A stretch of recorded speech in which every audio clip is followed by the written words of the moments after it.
Eternal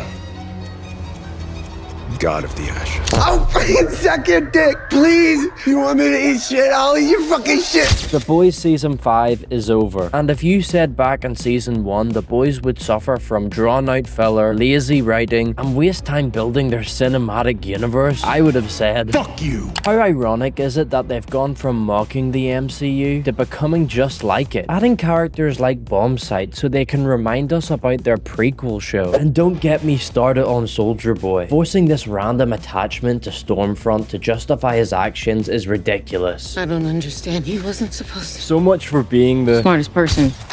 My point is, The Boys Season 5 is a disappointment. We had Butcher, Homelander, even the Deep. I take responsibility for racism. Yet many people aren't happy. What happened to Scorched Earth? Just wipe New York off the fucking map. They seem to have left that all in the marketing, with Homelander in space as the world burns, or Butcher taking down Vought Tower. This one was recreated from the comics, and that didn't even happen. The closest we get to Homelander reigning hell is in his head in Season 2. It's all just underwhelming. What were the writers thinking? Stan Edgar is barely in this. He only shows up when the script makes room for him, but steals the show anyway. When have you ever done anything remotely interesting or original? More of that, please. So many times Homelander could have lasered his ass, but doesn't due to his psychological dominance. Isn't that what the show was building up to? The mind of Homelander? Your need for love is so deep. It's so human. But you sidelined Stan Edgar as a bridge for Homelander to get V1, which leads to more Vought Rising promo.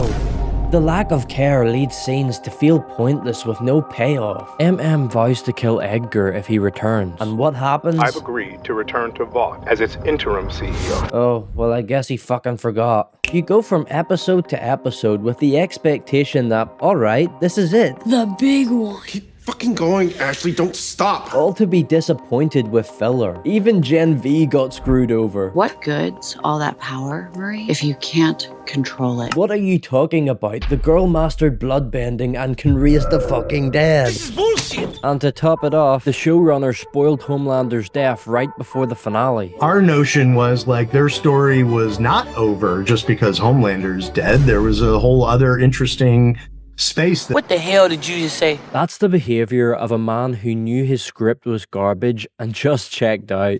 This season had its moments, but the bad outweighs the good. Antony Starr going full-on pathetic as Homelander was an absolute masterclass. I'll fucking suck your dick! And Ryan was brilliant this season. It's cool to see this kid belittle Homelander right to his face. Get fucked. Instead of being a pawn between Butcher and Homelander, he decides who he's fighting for. I chose myself.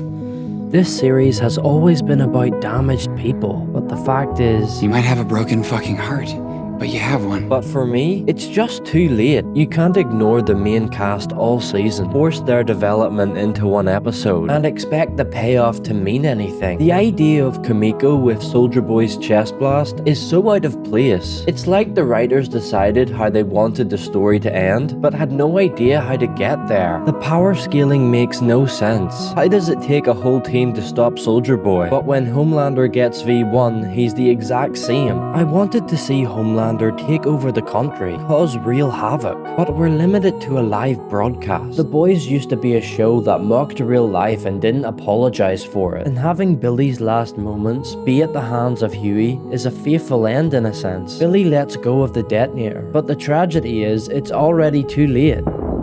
He spares Hughie guilt by saying, It's alright, Hughie.